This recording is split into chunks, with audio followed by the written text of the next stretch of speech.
Vous recevez un avertissement très important, un avertissement que je pense vraiment nous devrions écouter, et c'est triste de voir notre pays maintenant avec une réputation d'anarchie. Vous savez, ne pas porter son téléphone dehors dans notre capitale, par exemple. Et le Royaume-Uni est à nouveau associé à des frontières des faibles ces derniers jours. Un exemple clé de cela, non seulement nous avons près de 180 000, principalement de jeunes hommes que les conservateurs et les travaillistes ont laissé entrer dans le pays depuis la France vers l'Angleterre sur de petits bateaux, ce qui coûte environ 15 millions de livres par jour en frais d'hôtel. En plus de cela, nous apprenons également que des milliers et des milliers de personnes demandant l'asile dans ce pays utilisent des cartes de paiement financées par les contribuables pour jouer. En fait, 6500 personnes ont utilisé des cartes dans des lieux de jeu rien que l'année dernière, avec des tentatives chaque semaine sur une base hebdomadaire.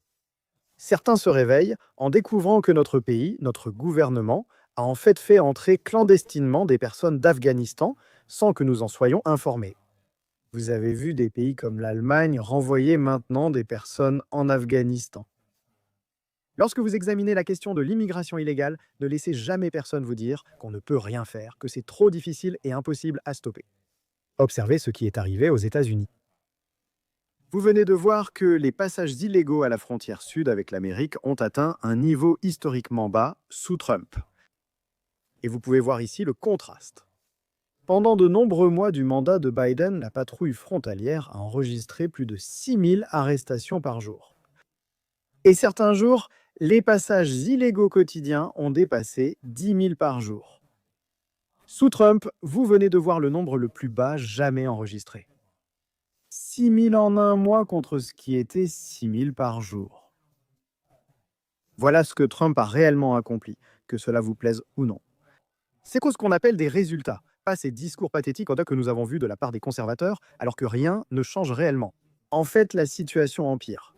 Quand Trump a fait cela, je crois qu'il est pertinent d'écouter l'avertissement qu'il a lancé. Il y a 2 ou 3 choses que je pourrais dire, mais sur l'immigration, il vaut mieux que vous vous ressaisissiez, sinon vous n'aurez plus l'Europe. Vous devez vous ressaisir. Et nous, vous savez, le mois dernier, personne n'est entré dans notre pays, personne. On a tout fermé. Et nous avons expulsé beaucoup de mauvaises personnes qui étaient arrivées avec Biden. Biden était complètement incompétent et ce qu'il a laissé se produire, mais vous laissez aussi cela arriver dans vos pays. Et vous devez arrêter cette horrible invasion qui se produit en Europe, dans de nombreux pays européens. Certaines personnes, certains dirigeants ne l'ont pas laissé se produire. Et ils ne reçoivent pas la reconnaissance qu'ils méritent. Je pourrais vous les nommer maintenant, mais je ne vais pas embarrasser les autres. Mais arrêtez, cette immigration est en train de tuer l'Europe. Arrêtez également les éoliennes qui détruisent la beauté de vos pays. Merci à tous.